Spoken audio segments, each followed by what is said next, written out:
स्वाध्याय टीवी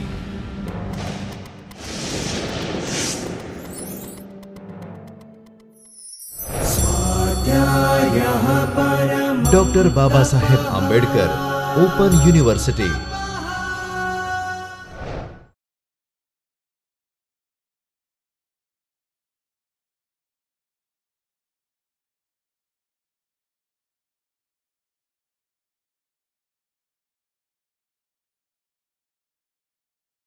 નમસ્કાર વિદ્યાર્થી મિત્રો, સમાજશાસ્ત્રના થિયરીના પેપરમાં ડૉક્ટર આમ્રપાલીબેન મર્ચન્ટે આપ સૌને કાર્યાત્મકવાદ વિશેની રજૂઆત કરી છે.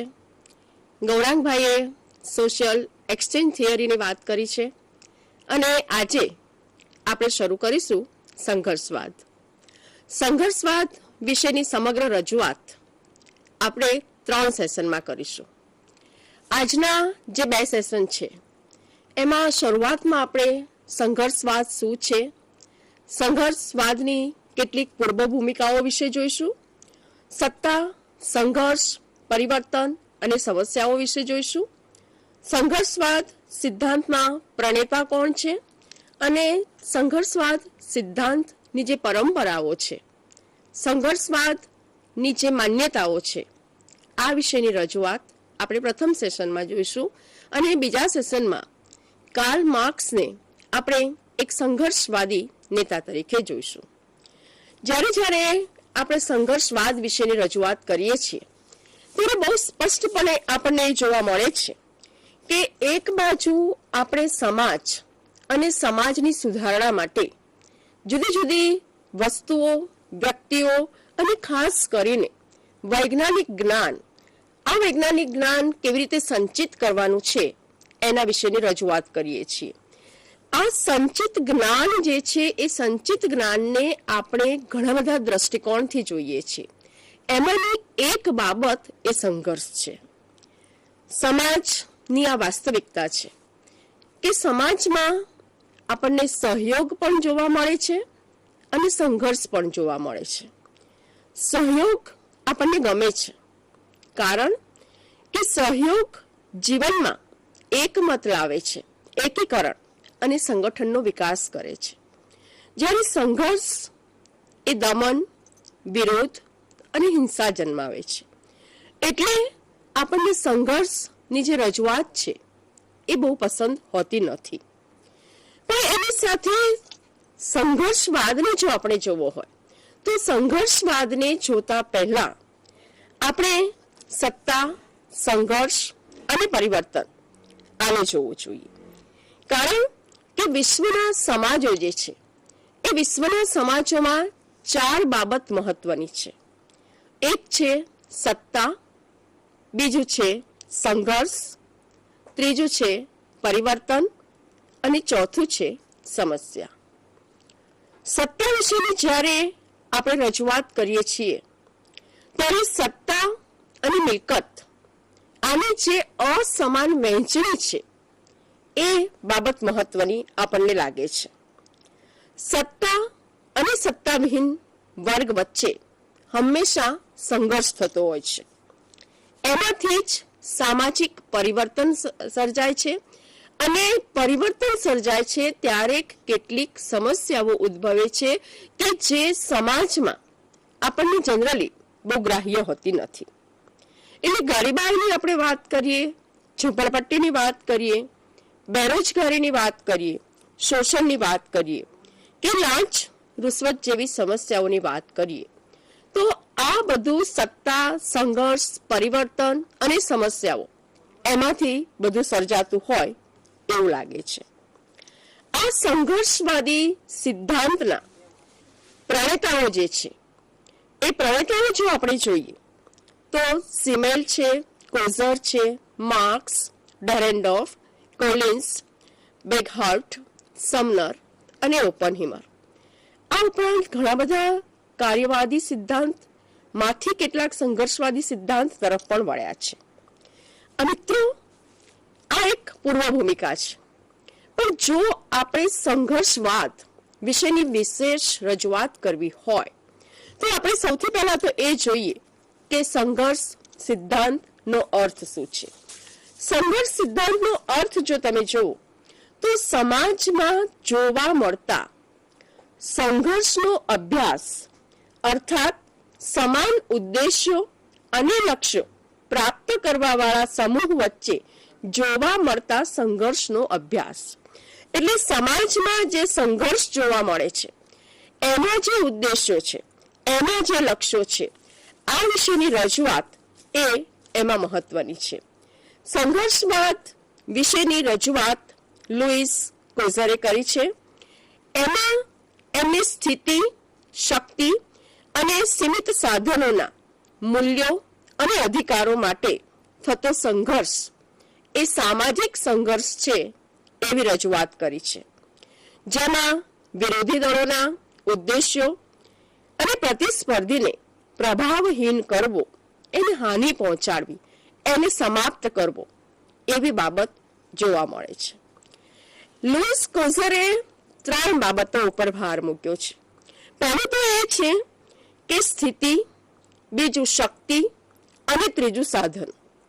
એને મુખ્ય 3 બાબતોને સમજાવી છે કે સમાજમાં રહેવા વાળી વ્યક્તિ, વિભિન્ન વ્યક્તિઓ કે જે સમૂહ માધ્યમો, એના સાધનો અને એના ઉપર અધિકાર પ્રાપ્ત કરવા માટે પ્રતિસ્પર્ધા કરે છે અને સંઘર્ષ કરે છે.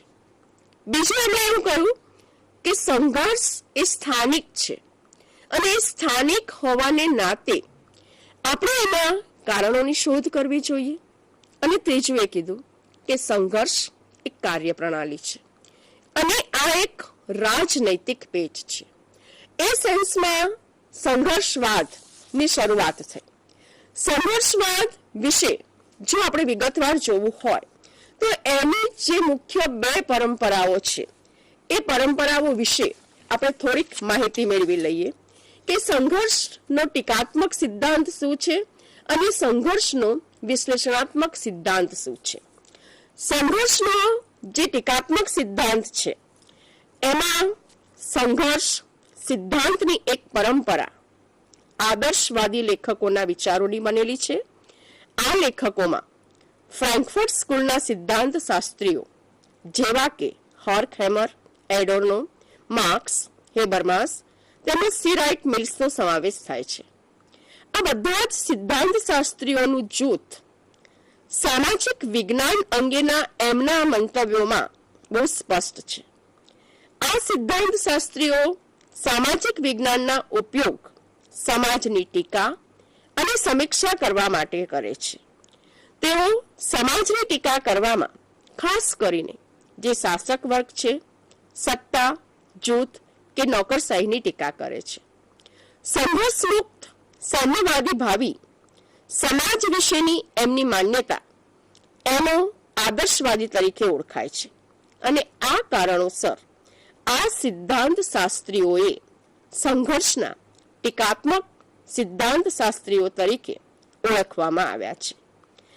આ સિદ્ધાંત શાસ્ત્રીઓ એવું માને છે કે સમાજ વિજ્ઞાનીઓએ એમનું કાર્ય નૈતિક પ્રતિબદ્ધતાથી જુદું પાડવું ન જોઈએ અને પોતાના સિદ્ધાંતોને પરિવર્તન તથા પ્રગતિ માટેના બળ તરીકે જોવું જોઈએ.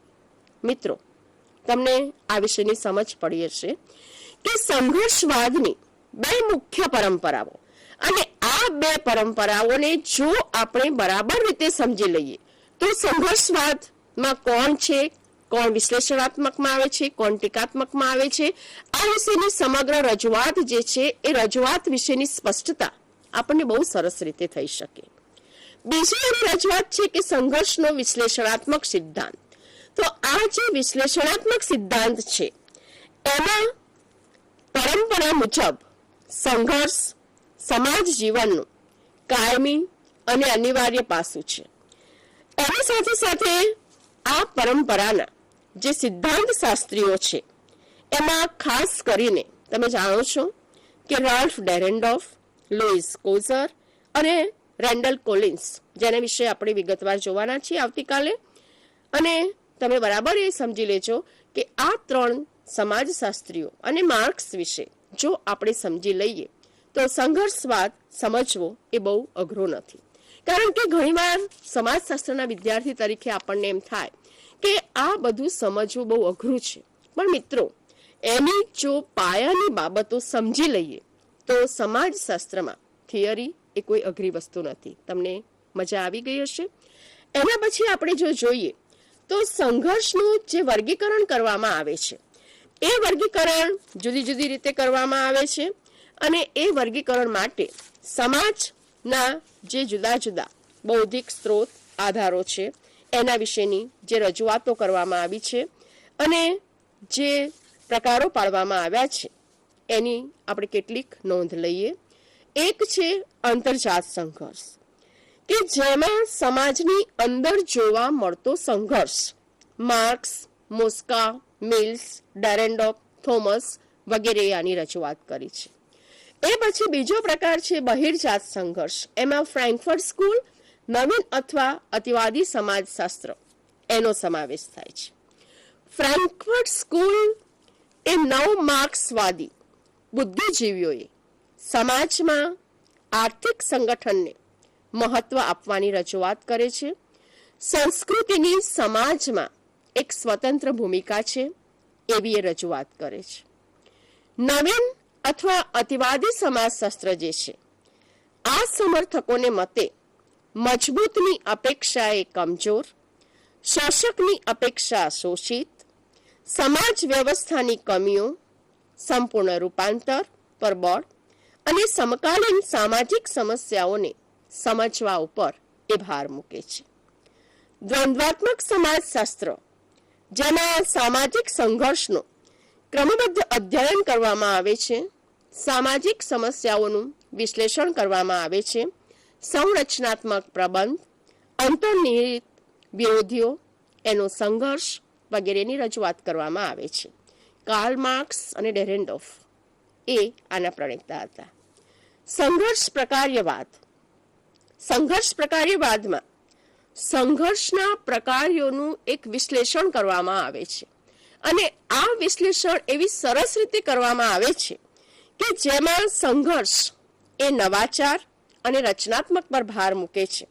સંઘર્ષ નવીન મૂલ્યો, આદર્શો અને સંસ્થાઓને વિકસિત નથી કરતું, પરંતુ ટેકનિકલ સુધારણા ઉપર ભાર મૂકે છે. સામાજિક વ્યવસ્થા, એ વ્યવસ્થામાં મદદરૂપ કેવી રીતે થવાય એના ઉપર આ આખી રજૂઆત ઉપર ભાર મૂકવામાં આવે છે.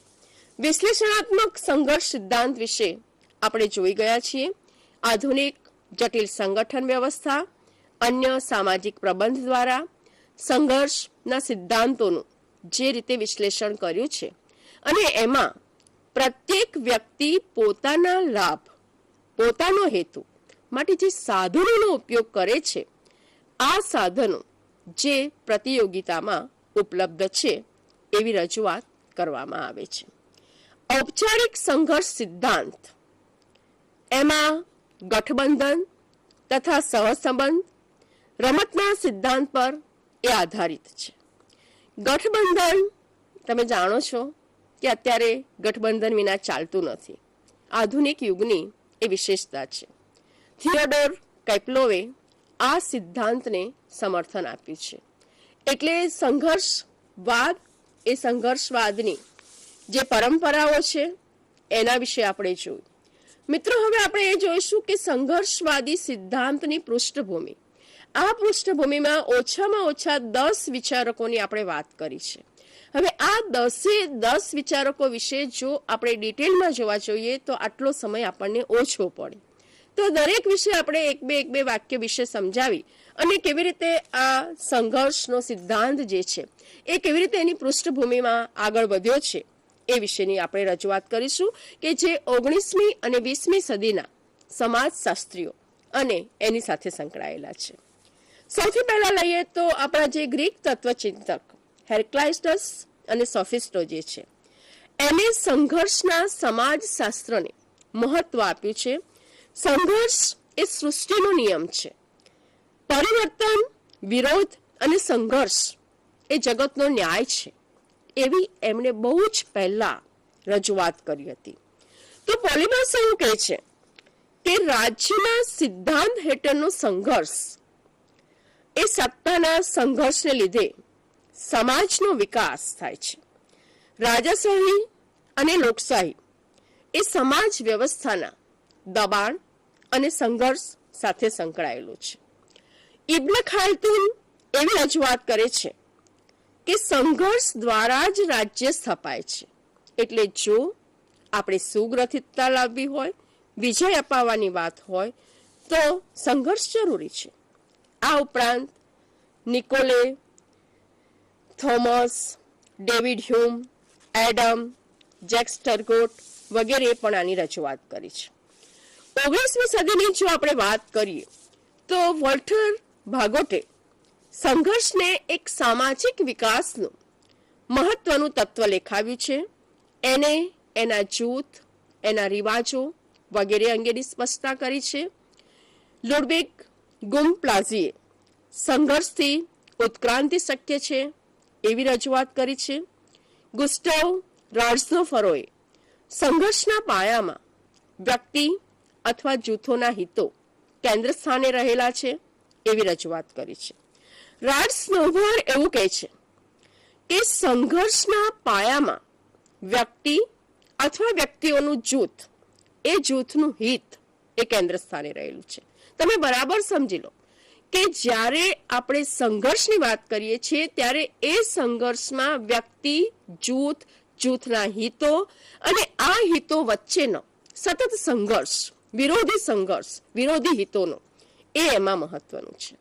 સિમેલ એવી રજૂઆત કરે છે 1958 થી 1918 સુધીની કે એક સંપૂર્ણ એક રાગી અને સંઘર્ષમુક્ત જૂથની કલ્પના, એની વાસ્તવિકતા એ અશક્ય છે. કારણ કે સમાજનું જો આપણે ઘડતર કરવું હોય તો સુમેળ જરૂરી છે. અને જો આપણે સુમેળથી કામ કરીએ તો હાર્મની સર્જાશે, સંયોગ ઊભો થશે, સંમતિ થશે, અસંમતિ નહીં થાય અને સમાજમાં એક રચનાત્મક દ્રષ્ટિકોણથી આખું પ્રતિબિંબ આપણને જોવા મળશે. તો સમ્મેલ એવું કહે છે, એને અંતઃજૂથ અને બાહ્ય જૂથ ઉપર ભાર મૂક્યો. એના તફાવતમાંથી સંઘર્ષના સિદ્ધાંતની, જૂથની એમને રજૂઆત કરી છે. અને વુડબરી સ્મોલ, જેને સંઘર્ષના ખ્યાલમાં પરસ્પર જે વિરોધી હિતો છે એની રજૂઆત કરી છે. તો ચાર્લ્સ હર્ટન કુલ એવી રજૂઆત કરે છે કે સમાજમાં સંઘર્ષ અને સહકાર એ અવિભાજ્ય છે, એક જ પ્રક્રિયાના બે અંશો છે. તો રોબર્ટ ઇઝરા પાર્ક એવું કહે છે કે સંઘર્ષ એ સામાજિક આંતરક્રિયાના સ્વરૂપે છે. એટલે જેમ આપણે સ્પર્ધાને જોઈએ છીએ, જેમ આપણે સહયોગને જોઈએ છીએ, જેમ આપણે આંતરક્રિયાના વિવિધ સ્વરૂપોને જોઈએ છીએ, એમ આ સંઘર્ષ જે છે એ સંઘર્ષને પણ આંતરક્રિયાના એક સ્વરૂપ તરીકે જોવું જોઈએ. અને જો સંઘર્ષને આપણે આંતરક્રિયાના સ્વરૂપ તરીકે જોઈશું તો આપણને સંઘર્ષ વિશેનો જે ખ્યાલ છે, એની વિશેની જે ગેરમાન્યતાઓ છે એ બદલાશે.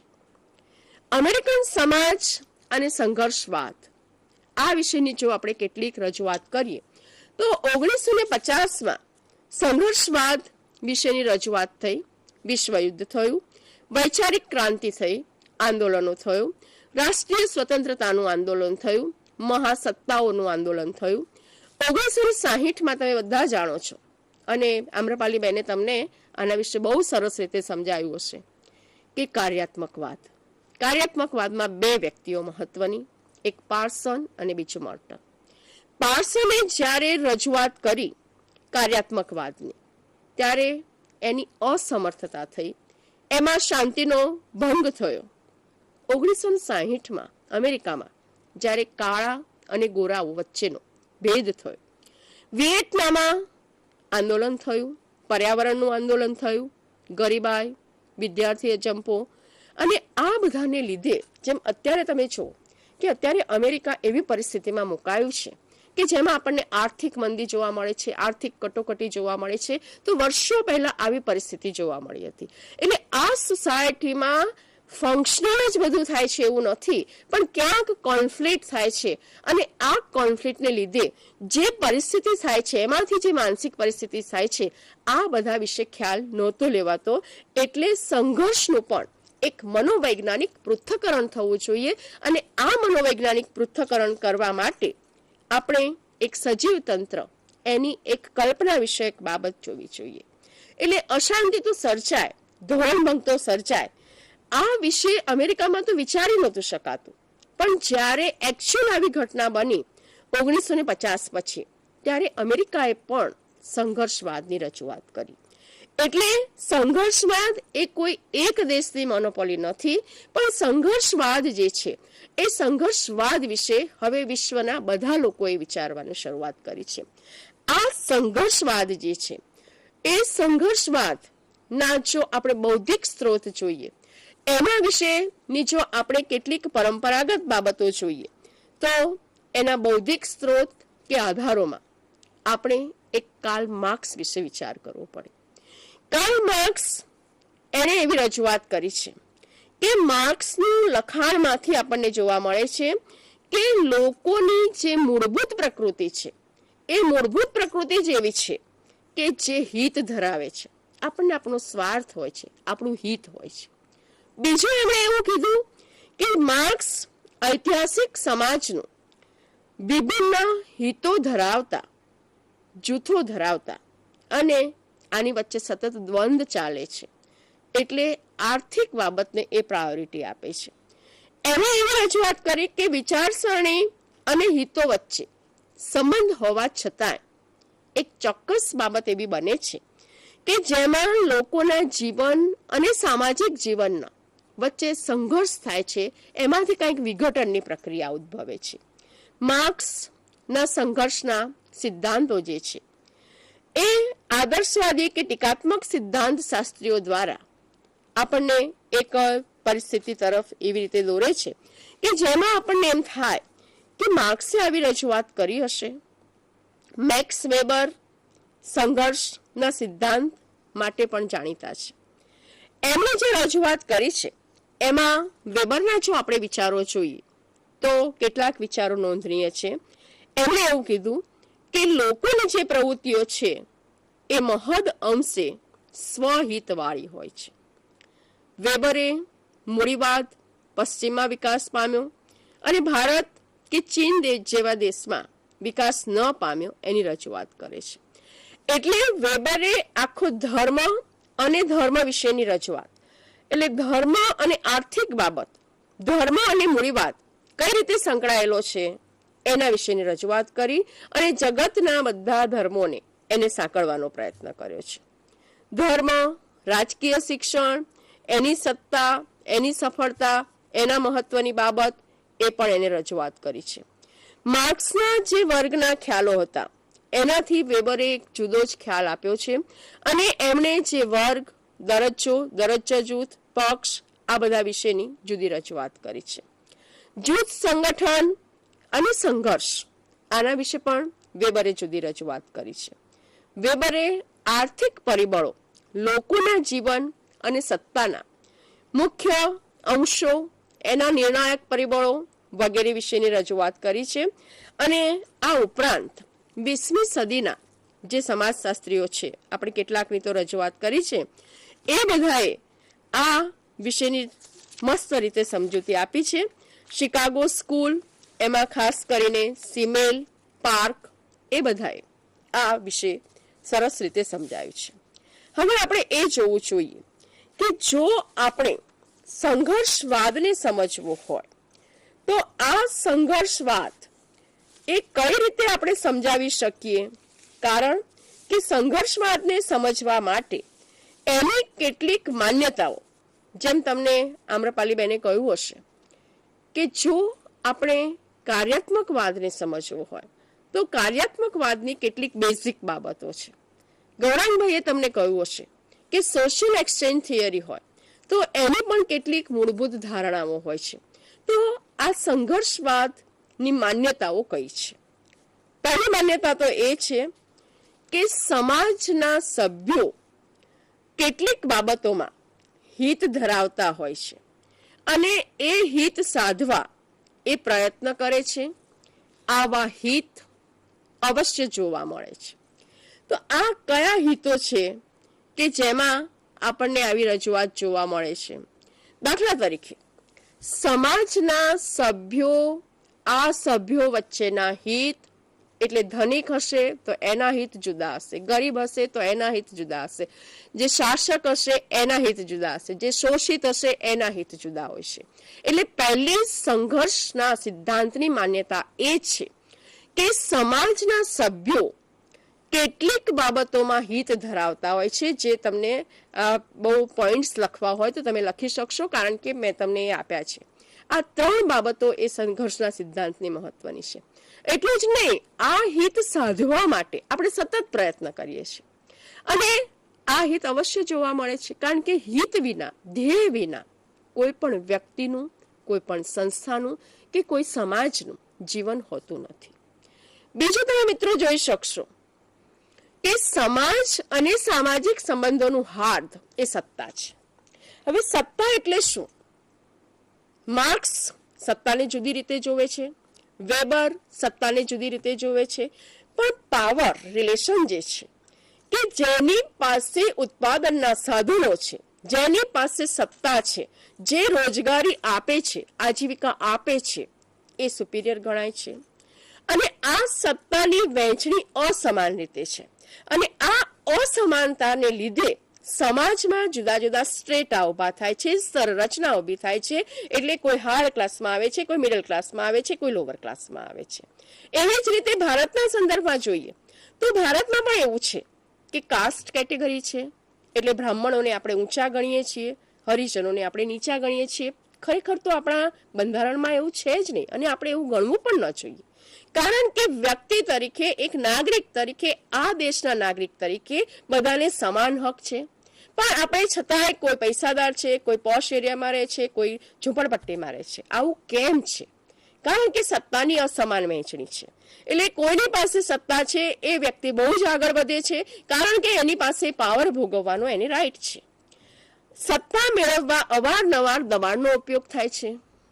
તમે બધા આનાથી પરિચિત છો કે અત્યારે આપણે એક પોસ્ટ ભરવાની હોય તો એમાં જાત જાતના દબાણ આવે છે. મિનિસ્ટરથી માંડીને સગા, વાલા, જ્ઞાતિ, જેનો ફોન આવવો હોય એનો આવી શકે છે. એના માટે ઘણીવાર પૈસાની પણ માંગણી થાય છે, કારણ કે મારે આઈપીએસ થવું છે, મારે આઈએએસ થવું છે. અને આ બધામાં જ્યાં આપણને પાવર મળે છે, પોઝિશન મળવાની છે, ત્યાં દબાણ પણ થતા હોય છે.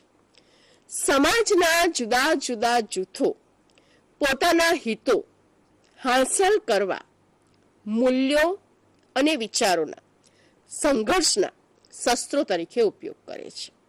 એટલે સમાજના જે જુદા જુદા જૂથો છે, એના હિતો છે, એને હાંસલ કરવા માટે જે મૂલ્યો અને વિચારો, એને કે છે સંઘર્ષના શસ્ત્રો તરીકે ઉપયોગ કરે છે.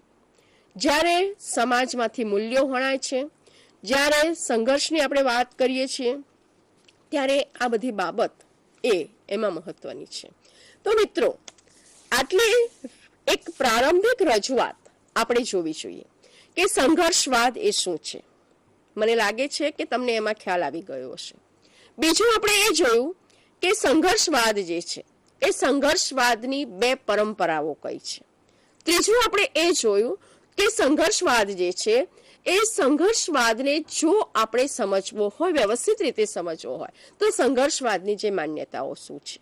અને ચોથો આપણે એ મુદ્દો જોયો કે સંઘર્ષવાદના બૌદ્ધિક સ્ત્રોત કયા છે. આ એક બેઝિક બાબત બને છે. હવે આપણે જોઈશું કાર્લ માર્ક્સ વિશે. કાર્લ માર્ક્સમાં આપણે કેટલીક રજૂઆતો જે કરવાની છે કે કાર્લ માર્ક્સને એક વિચારક તરીકે જો આપણે જોઈએ છીએ તો એ ઇતિહાસમાં પણ આવે છે, એ રાજ્યશાસ્ત્રમાં પણ આવે છે, એ દર્શનશાસ્ત્રમાં પણ આવે છે. એટલે માર્ક્સ વિશે તમને થોડુંક સમજાવવું જોઈએ, કારણ કે જ્યારે પણ આપણે સંઘર્ષવાદની વાત કરીએ છીએ ત્યારે માર્ક્સ એ બહુ જ મહત્વનો છે. મિત્રો, માર્ક્સનું તમને થોડુંક જીવન અને કાર્ય પરિચયની વાત કરું તો એક વિચારક તરીકે કાર્લ માર્ક્સ એ બહુ જાણીતા છે.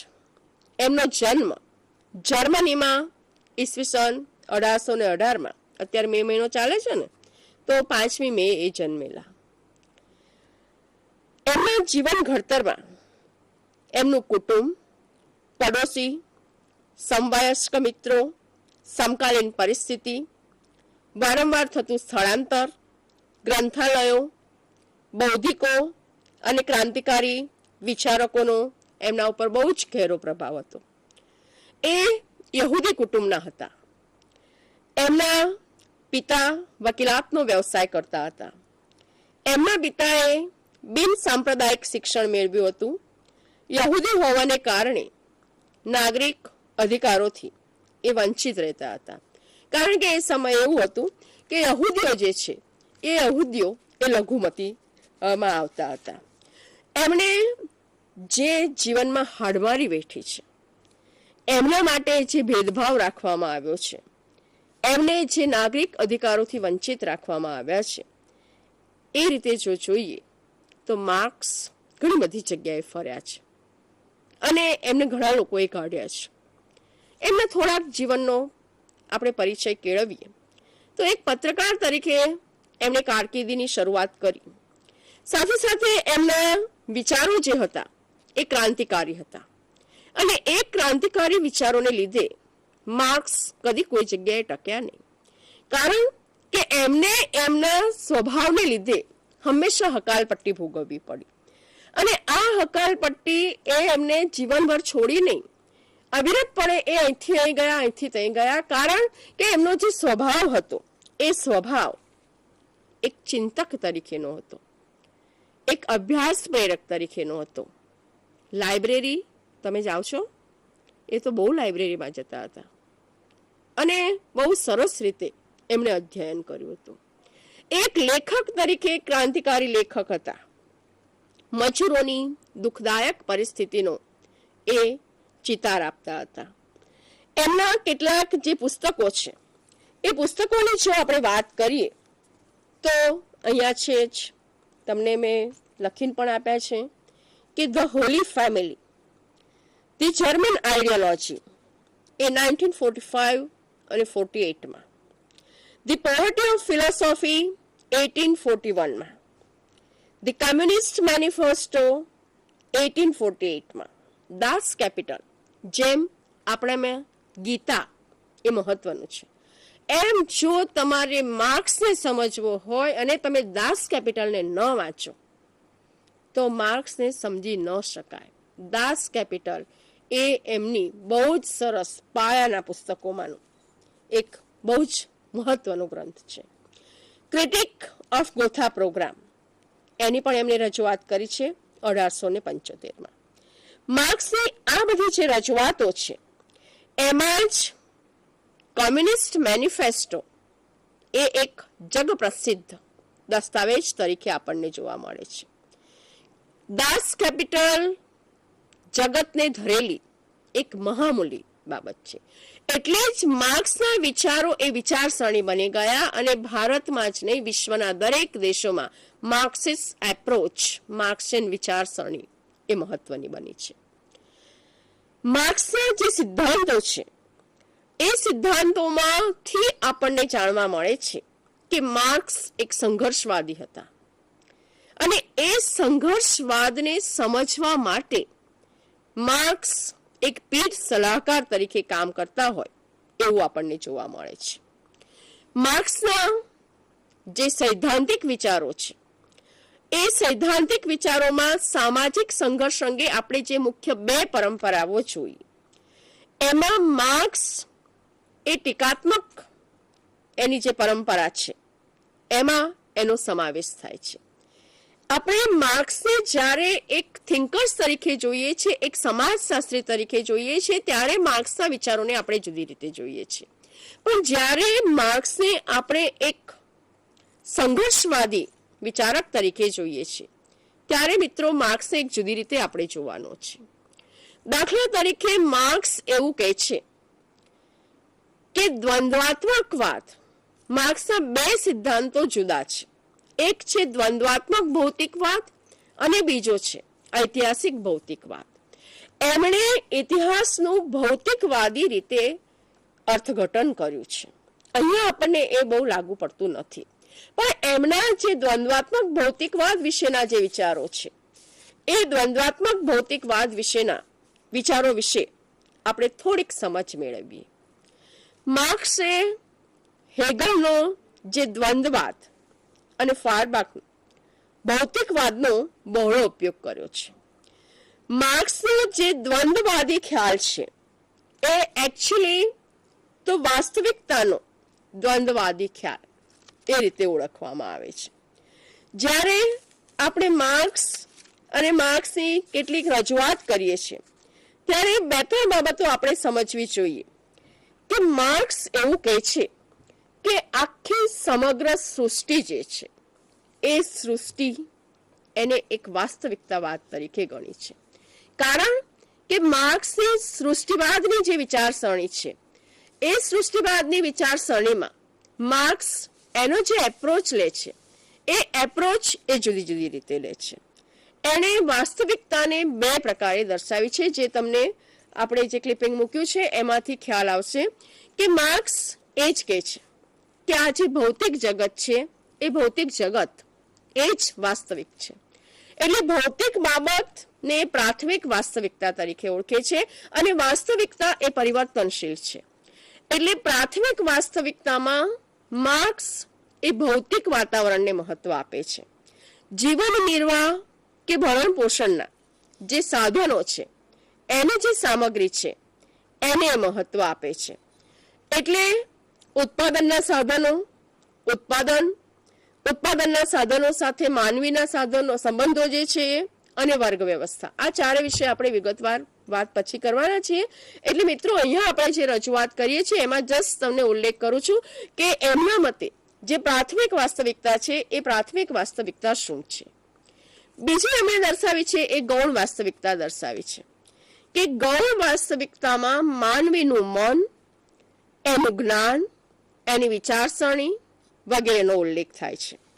એટલે જે આર્થિક નથી એ બીજું શું છે? તો સમાજમાં આપણે બધા જાણીએ છીએ કે માનવ મન, જ્ઞાન, વિચારસરણી, ધર્મ, નીતિ, શિક્ષણ, કુટુંબ, કાયદો, લશ્કર, રાજ્ય, આ બધી બાબત એ સમાજ સાથે સંકળાયેલી છે અને સમાજની જે પ્રાથમિક વાસ્તવિકતા છે એ પ્રાથમિક વાસ્તવિકતા આની સાથે સંકળાયેલી છે. હવે એને જે પ્રાથમિક વાસ્તવિકતાની વાત કરી છે એ બધા પ્રોડક્ટિવ ફોર્સિસ ઊભા કરે છે અને એ પ્રોડક્ટિવ ફોર્સિસને લીધે જે રિલેશન ઊભા થાય છે એમાં આર્થિક પરસ્પરાવલંબન જોવા મળે છે. એટલે માર્ક્સ આર્થિક બાબત અને બિન આર્થિક બાબત એવા ભેદભાવ નથી પાડતા, પણ પ્રાથમિક વાસ્તવિકતા અને ગૌણ વાસ્તવિકતા, પ્રાથમિક વાસ્તવિકતામાં એ આર્થિક બાબતને મહત્વ આપે છે. એટલે આર્થિક બાબત એ સમાજની પાયાની બાબત છે અને આર્થિક સિવાયની જે બધી બાબત છે એ એમને પણ ગૌણ છે. એટલે દાખલા તરીકે આપણે ધર્મની વાત કરીએ તો ધર્મ વિશેની એમણે જે રજૂઆત કરી છે કે ધર્મમાં કોણ આગળ છે, 12માના ટ્યુશનો કોણ કરાવી શકે છે, તો શિક્ષણમાં કોણ આગળ છે? જેની પાસે પૈસો છે એ જુદા જુદા ફિલ્ડમાં, એ ચાહે ધર્મ હોય, શિક્ષણ હોય, રાજકીય હોય, એમાં આગળ વધી શકે છે. એટલે આર્થિક બાબત એ પાયાની બાબત છે. બીજું માર્ક્સ એવું કહે છે કે જે એને દ્વંદ્વાત્મક ભૌતિકવાદમાં કીધું છે અને એના મુખ્ય મુદ્દાઓ વચ્ચેની વાત કહી છે કે ભૌતિક વાસ્તવિકતાના સર્વ ભાગો વચ્ચે પરસ્પરાવલંબન છે. ધેટ મીન્સ કે વાસ્તવિકતા શું છે? તો ભૌતિક છે, કે જેને માર્ક્સ આર્થિક કહે છે. આ બધા ભાગો વચ્ચે પરસ્પરાવલંબન છે, એ એની પહેલી બાબત છે. બીજું એમણે એ કીધું કે સૃષ્ટિ એટલે આખું જે વિશ્વ છે એના પ્રત્યેક ભાગમાં આંતરિક વિરોધાભાસ અને એના પરિણામે દ્વંદ સર્જાય છે. હવે આ આંતરિક વિરોધાભાસ જે છે એ કેવી રીતે દ્વંદ સર્જે છે એ આખી બાબત એ હેગલના આધારે એમણે સમજાવી છે. એટલે માર્ક્સને જો આપણે સમજવો હોય, ખાસ કરીને એના દ્વંદ્વાત્મક ભૌતિકવાદને સમજવો હોય તો આપણે હેગલ જે રજૂઆત કરે છે એને આપણે સમજવું પડે. હેગલની 3 બાબતોને એ સ્વીકાર કરે છે. પહેલી તો એ છે કે એને જ્યારે વાદ, વિવાદ અને સંવાદ આ વિષયની રજૂઆત કરી છે ત્યારે માર્ક્સે મતે જે આંતર વિરોધના પ્રકારો થાય છે, આ આંતરિક વિરોધ અને બાહ્ય વિરોધ, આ વાદ થાય છે એટલે વિરોધ થાય છે અને એના પછી શું થાય છે તો પ્રતિવાદ થાય છે, અને બંને વચ્ચે જો વિરોધ થશે તો જ કંઈક સંવાદની ભૂમિકા રચાશે, એ બાબત ઉપર એ ભાર મૂકે છે. એટલે હેગલની જે રજૂઆત હતી એમાંથી આ વાદ વિવાદ અને સંવાદની જે ભૂમિકા છે એનો માર્ક્સ પોતે સ્વીકારે છે. અને માર્ક્સ એવું કહે છે કે જે વિષમ આંતરિક વિરોધ છે, વિષમ બિન આંતરિક વિરોધ છે, એને આખી જો આપણે સમજાવી લઈએ તો આખો જે ખ્યાલ છે એ વિશેની સ્પષ્ટતા આપણને થઈ જશે. જ્યારે એ સૃષ્ટિની પરિવર્તનશીલતાની વાત કરે છે ત્યારે એના જે પરિણાત્મક પરિવર્તનશીલ બાબતો છે, ખાસ કરીને એમણે ઉત્ક્રાંતિવાદી પરિવર્તનની વાત કરી છે, સામાજિક વ્યવસ્થા, ઉત્પાદનના સંબંધો, ઉત્પાદનના સાધનોમાંથી ઊભા થતા સંબંધો, આ બધા પરિવર્તન. પણ માર્ક્સ તો એનાથી બી આગળ જાય છે. માર્ક્સ કહે છે કે જો પરિવર્તનને લાવવું હોય તો ધીમું જ પરિવર્તન આવે એવું નથી હોતું, ઘણીવાર ક્રાંતિકારી પરિવર્તનની પણ જરૂર છે. અને ક્રાંતિકારી પરિવર્તન જે છે એ સમાજમાં એક ક્રાંતિ સર્જે છે, અને ક્રાંતિ એ સમાજ માટે ઘણીવાર હકારાત્મક હોય છે, કારણ કે ક્રાંતિને લીધે પોઝિટિવ રિઝલ્ટ આવેલા છે. એટલે જો આપણે આંતરિક તત્વ જેને એ સંચાલક બળ તરીકે ગણે છે એને એ મહત્વનું ગણે છે. માર્ક્સ એવું કહે છે કે ઉત્પાદનના જે સંબંધો છે અને જે ભૌતિક તત્વ છે એ એના નિર્ણાયક બળ તરીકે છે. એટલે ઉત્પાદનના સંબંધો અને ભૌતિક તત્વો એને જો એ નિર્ણાયક પરિબળ તરીકે ગણતા હોય તો આ બધા વચ્ચે દ્વંદ્વ કેવી રીતે થાય છે, સંઘર્ષ કેવી રીતે થાય છે. પરિવર્તન એ ઉધ્વગામી પણ હોઈ શકે, પરિવર્તન એ વિકાસશીલ પણ હોઈ શકે. અને માર્ક્સ જે એના આગળ આપણે જોઈશું કે વર્ગ સંઘર્ષ વિશેની વાત કરે છે એમાં આ મુદ્દા ઉપર ભાર મૂકે છે. હવે આપણને એ થાય કે જો માર્ક્સે હેગલના આદર્શવાદનો સ્વીકાર કર્યો હોય તો ખરેખર માર્ક્સ અને હેગલ વચ્ચે કોઈ તફાવત ખરો? મિત્રો, માર્ક્સ અને હેગલ વચ્ચે જે વિચારોનો તફાવત છે એમાં બે બાબતો ઉપર હું ભાર મૂકવા માંગુ છું કે હેગલનો જે દ્વંદ્વાત્મક નો ખ્યાલ છે અથવા તો એનો જે પાયો છે એ આદર્શવાદ પર રચાયેલો હતો, જ્યારે માર્ક્સ હેગલના આદર્શવાદનો અસ્વીકાર કરે છે. ધેટ મીન્સ કે હેગલ એવું માને છે કે સમાજની આ પરિસ્થિતિ એ આઈડિયલ છે અને આવું હોવું જોઈએ, જ્યારે માર્ક્સ એ આઈડિયોલોજીનો અસ્વીકાર કરે છે કે જે સંઘર્ષવાદની ત્રીજી પાયાની જે બાબત છે એમાં તમને એ વિશેની સ્પષ્ટતા કરશે. હેગલ જે છે એ આદર્શવાદી અને અધ્યાત્મવાદી દાર્શનિક બાબતો જે છે એના ઉપર ભાર મૂકે છે, જ્યારે માર્ક્સ એ ભૌતિકવાદ ઉપર ભાર મૂકે છે.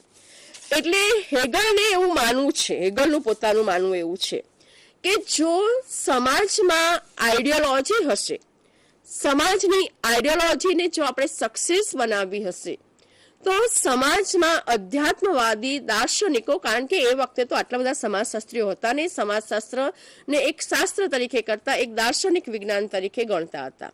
એટલે આખું જે ફિલોસોફિકલ સ્ટ્રક્ચર છે એ ફિલોસોફિકલ સ્ટ્રક્ચર હેગલે સમજાવ્યું છે, જ્યારે માર્ક્સ હેગલની આ અધ્યાત્મક વિચારસરણીનો અસ્વીકાર કરે છે.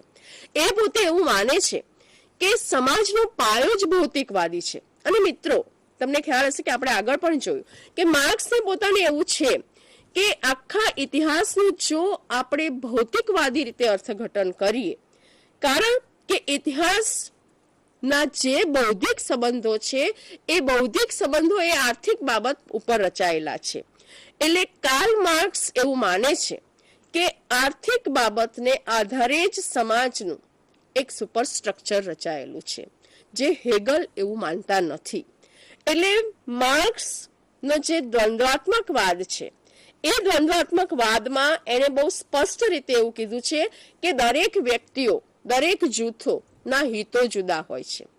આ હિતો આર્થિક પાયા ઉપર રચાયેલા હોય છે. સૃષ્ટિની આ વાસ્તવિકતા છે. વાસ્તવિકતા બે પ્રકારની છે, પ્રાથમિક વાસ્તવિકતા અને ગૌણ વાસ્તવિકતા. માર્ક્સ આર્થિક કે ભૌતિક બાબતને પ્રાથમિક વાસ્તવિકતા તરીકે ગણે છે. અને આ બાબતો જ્યારે સમાજમાં બંને વચ્ચે હંમેશા દ્વંદ્વ થાય છે. દ્વંદ્વ કોની વચ્ચે થાય છે? કે જ્યારે જુદા હિતો હોય છે. આ હિતો વચ્ચે સંઘર્ષ ચાલ્યા કરે છે, પણ એ સંઘર્ષ સમાજ માટે ક્યારેક ક્રાંતિ લાવે છે, પરિવર્તન લાવે છે, પોઝિટિવ રિઝલ્ટ લાવે છે. એટલે સંઘર્ષ ન થવો જોઈએ એનો માર્ક્સ સ્વીકાર નથી કરતા. પણ આવો સંઘર્ષ શા માટે થાય છે? તો આ દ્વંદ્વાત્મક બાબત ઉપર ભાર મૂકે છે, અને એ દ્વંદ્વાત્મકવાદમાં ભૌતિક બાબત એ પાયાની છે. આ આખી જે વિચારસરણી છે એ સંઘર્ષવાદને સમજવામાં ઉપયોગી થાય છે. એટલે માર્ક્સનો ઐતિહાસિક ભૌતિકવાદ કે માર્ક્સનો દ્વંદ્વાત્મક ભૌતિકવાદને જો આપણે એક થિંકર્સ તરીકે માર્ક્સને જોઈએ છીએ તો મિત્રો આપણે જુદી રીતે જોઈએ છીએ. પણ અહીંયા સંઘર્ષવાદ અને એ સંઘર્ષવાદની જે મૂળભૂત ધારણાઓ છે એ ધારણાઓના સંદર્ભમાં એમણે જે રજૂઆત કરી છે એ રીતે જો આપણે અહીંયા જોઈએ તો માર્ક્સનું આખું જે દ્રષ્ટિબિંદુ છે દ્વંદ્વાત્મક ભૌતિકવાદનું એ આપણને જુદી રીતે જોવા મળે છે.